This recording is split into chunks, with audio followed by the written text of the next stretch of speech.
on Simply Sweet. We head to a new restaurant in town that is making milkshakes that are out of this world.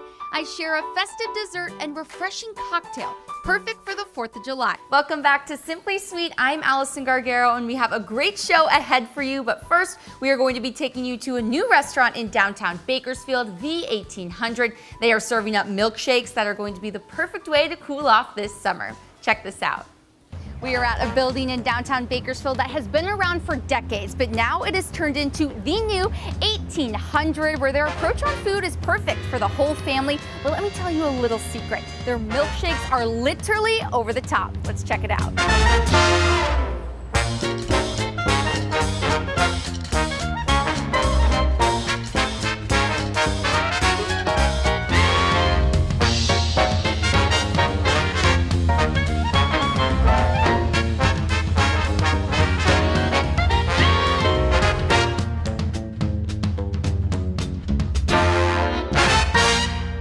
So I am here with Maya here, who is the co-owner of the 1800 with her husband, Foti.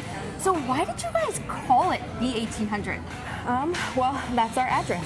We're located at 1800 Chester Avenue, and we felt that there was nothing more suitable for this sort of like quintessential building than to call it the 1800.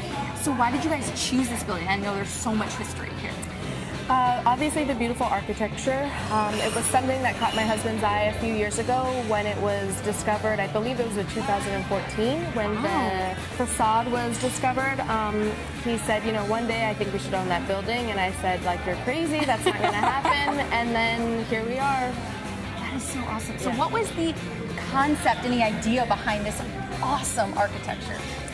Well, the exterior, obviously, we didn't have anything to do with because it was built in 1910. I do know that originally, at that turn of the century time, the developers and the builders at the time wanted to sort of show how our country was doing so well, so they built these very sort of like ostentatious, like really beautiful, elaborate buildings. Through times after the World War II, they decided that they wanted to sort of make Bakersfield look more modern and new, so they covered it up. And then, you know, 60-something years later, we found this gem hiding under the facade for so long. And then when we took over, as far as the inside goes, we decided that we wanted to have a place that preserved the history of the building and the interior and like how amazing it was, but also have it have a sort of like timeless appeal and a more modern, fun touch, if that makes sense. Yeah, I mean, you definitely did that with the Stay Cool Bakersfield sign, as well as the food with the bike. I mean, it's so cool in here. What was the idea behind the type of food that you wanted to sell here? We wanted a place that people could go every day. So we didn't want to make it a fine dining establishment where you only went like once a week or once a month. We wanted it to be affordable, approachable, but also give Bakersfield families like a fresh, wholesome sort of take on like the things that they like to eat. So good. And then what was the idea behind the milkshakes? I mean, that's what you see all over social media, even if you guys Google. Oh, they look so good. Right. So the milkshakes, well, milkshakes are a given. We were definitely going to have milkshakes. They're an American classic. However, like putting a spin on them to make them a little more fun is something that you see sort of around the country. I visited places in New York and other places that have these really fun milkshakes, and I noticed that they weren't here in Bakersfield. So it was sort of like a no-brainer. Let's bring it here. Let's just do things that we like to eat. So we love chocolate chip cookies. Let's put it on top of a milkshake. Everybody loves cake. Let's put an awesome rainbow cake on top of a milkshake. Yeah, why not? Yeah, that's how it came about. I love that idea. And so what's the idea with the seating? So I know that if you come in the morning, you're going to walk around the table, order at the bar. Right. Thanks for asking. So people want to come in and dine like under an hour. So we decided let's do counter service during the day, and then in the evening when people have more time to relax and dine, we have seated service with servers. And then on the weekend as well, it's not the lunch rush crowd, it's families and, you know, friends getting out together so they have more time to dine, so we have seated service on the weekends. So we're trying to sort of meet the demands of, you know, daytime and nighttime and just sort of make the experience like the best for everyone, optimal, I guess. Yeah, that's really good. So you can sit down and enjoy, take pictures of the milkshakes, whatever you want to do. Right. So I mean, we did come here for the food, so yeah, let's get back into the kitchen. Okay, perfect. We went behind the scenes to see how their delicious mushroom Swiss burger was prepared. They start with 2 grass-fed seasoned patties. This is to shorten the cooking time. Then sliced mushrooms and onions are caramelized on the cooktop. The cook adds water to the grill under a dome so that the veggies can get soft and sweet. Swiss cheese is added to both patties and begins to melt. Once the mushrooms and onions are sauteed for a minute and a half on each side, they are added to the patty. All the burgers are topped with shredded romaine and tomato, as well as a small side salad.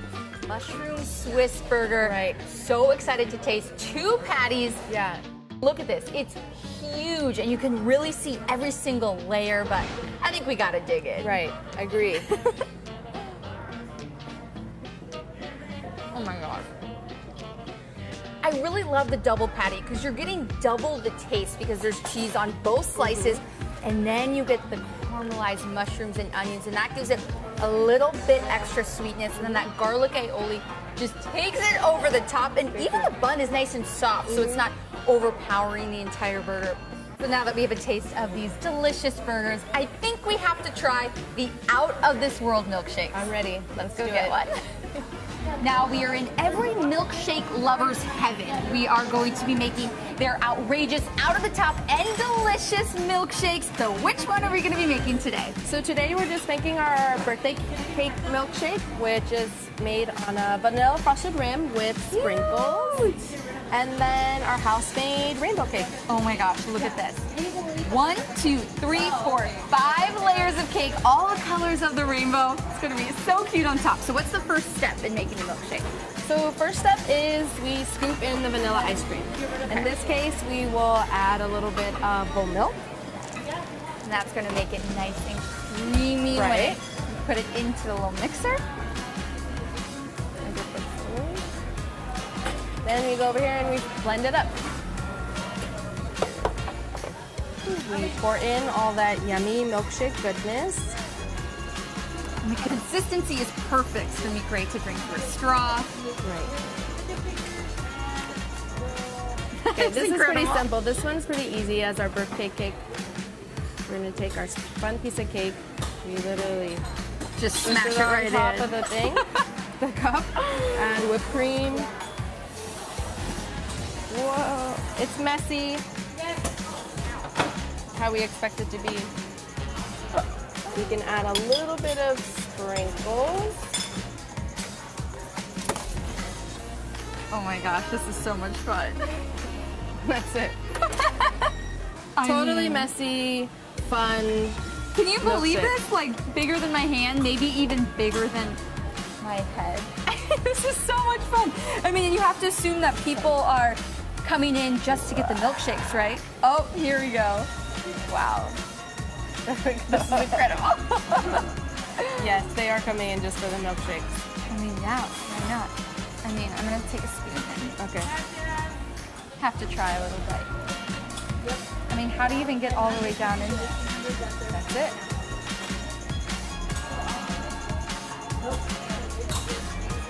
Oh my god. That is heaven in a glass. I mean, I don't even know what else to say. It's so good.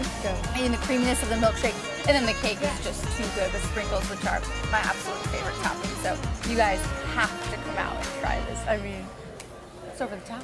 You gotta come down and try the 1800 in downtown Bakersfield. You get a nice hearty burger. You can try one of their classic cocktails, and I mean, the atmosphere, you just can't beat it. It's going to be the perfect place to cool off this summer with one of those over-the-top milkshakes. Welcome back. I'm excited to share a cake recipe that incorporates an American flag that is going to be perfect to take to your next holiday party. Take a look. Hey guys, boy do I have a festive treat for you just in time for the 4th of July. So 4th of July is one of my all-time favorite holidays. I spend it in northern Michigan on the lake with my family and friends, and we have a huge barbecue, and I like to help by making the dessert. But this year I'm gonna do something a little different. Usually I do cookies or cupcakes, but we are going to be making a strawberry jello poke cake with a homemade whipped cream topping and using berries as the stars and stripes for the American flag. I mean, look how festive this is. I love it. It's so cute. And your family and friends are going to absolutely love this, so let's get started.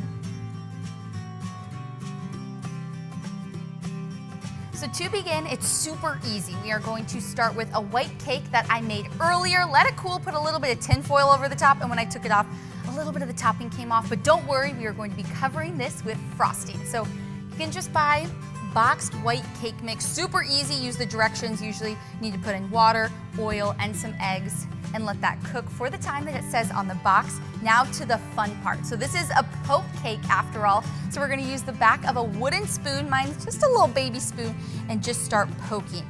You can do it in rows, order, or you can have the kids do it, and then they can just kind of be everywhere. But you're just going to poke holes all throughout the cake. So the back of the spoon might be a little bit messy, but that is all in good fun. So now it is on to the Jell-O. So I chose strawberry Jell-O. Again, you can choose any kind, flavor, or color that you would like, but I'm really excited because I want the inside of this cake to be white and some of that red color just for the holiday. So you're going to start with 1 cup of boiling water and then just pop that Jell-O mix inside. And then you're just going to stir it until all of that Jell-O mix is dissolved. Okay, now to the pouring. So you're just going to evenly pour this Jell-O all over the cake. Make sure that it's going to get in every single one of those holes that you poked. And this cake is going to act like a sponge and just soak all of this delicious flavor. Oh my gosh, and that color, a little pink, just like my favorite. So now once this is all poured over, we are going to let it chill in the fridge for about an hour just so that all of that goodness gets soaked in. But we are next going to make homemade whipped cream frosting to go right on top of this. So guys, the whipped cream, just 3 ingredients, and the mixer does all the work. So we are going to pop 1.5 cups of heavy whipping cream into the stand mixer. And then we have 4 tablespoons of powdered sugar, and then 2 teaspoons of vanilla to give it that extra sweetness. And then we are going to start whisking it on low, and then you slowly want to increase the intensity until it looks like whipped cream.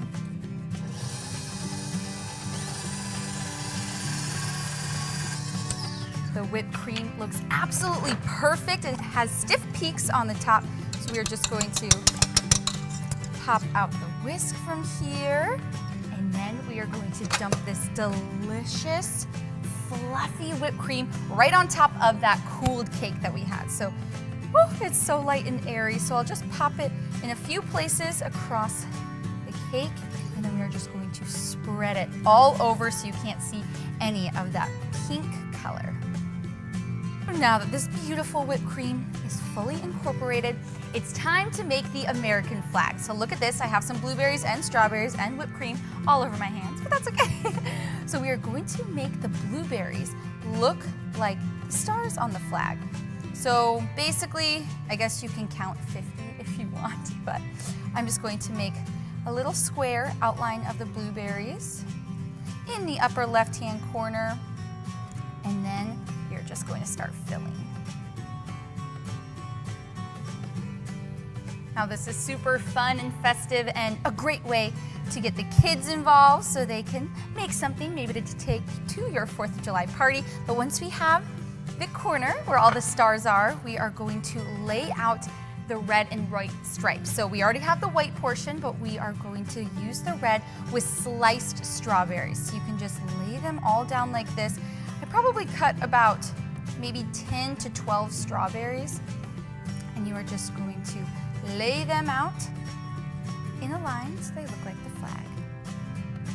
You don't have to be precise or perfect with this because let me tell you, it is going to be delicious either way, but something that might be a little bit easier as well, you could maybe use raspberries to line them all up, but I think the strawberries give a nice touch and flavor because we did use that strawberry Jell-O mix on the inside, so it's all going to be cohesive.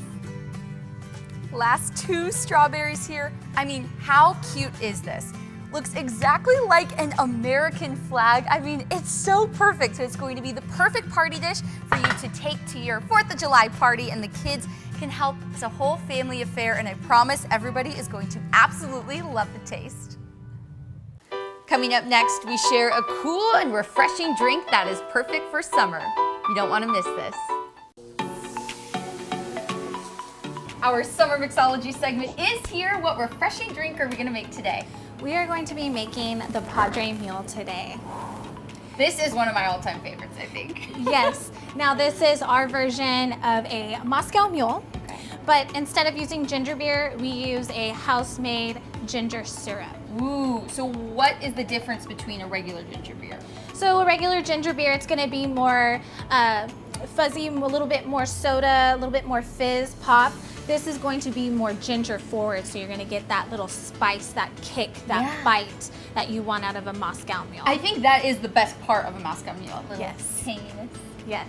Okay. So we're gonna be using our Tito's vodka. It pairs perfectly. This is a American-made vodka. There's nothing more 4th of July than that. That is so true. I love that.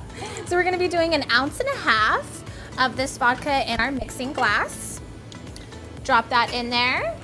And then we are going to be doing a 2-ounce pour of the ginger syrup. Ooh. So how do you make the ginger syrup? It's very, very simple. We juice 1/4 ginger, and then you use 3/4 simple syrup. Perfect. So just a little bit of ginger goes a very long way. We are going to be doing a dash of lime, fresh lime juice. Now we are going to shake. Now because it has citrus in it, we want to shake our cocktail so it breaks up the alcohol and you get a nice, balanced, clean cocktail. Shake that for about 10 to 15 seconds until you get a nice, cold mixing glass. So refreshing. Then we're going to strain this.